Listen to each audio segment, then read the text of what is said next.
नमस्कार, जय महाराष्ट्र। बातमी येते थेट कोकणातून।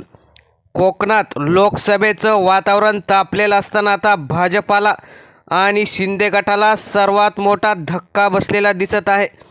भाजपाचा उमेदवार अगोदरच ठरत नाही आणि ठाकरेंनी अगोदरच आपला उमेदवार जाहीर केला आहे।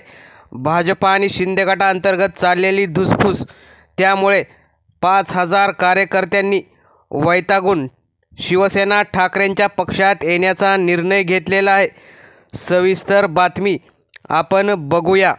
सिंधुदुर्ग रत्नागिरी लोकसभेमध्ये किरण सामंत हे उमेदवारी मागत आहेत।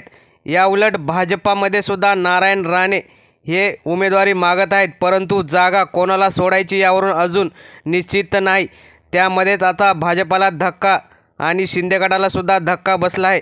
सुमारे 5000 कार्यकर्ते दोन्ही जिल्ह्यातून एकत्र येऊन मातोश्रीवर ठाकरेंच्या हस्ते शिवबंधन बांधणार आहेत।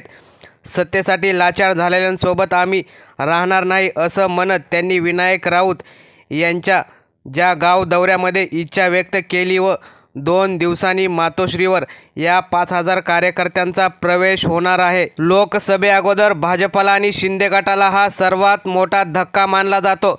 अगोदरच उमेदवार नाही आणि त्यातच हा धक्का, त्यामुळे विनायक राऊत हे लाखोंची लीड घेऊन निवडून येणार यात काही शंका नाही।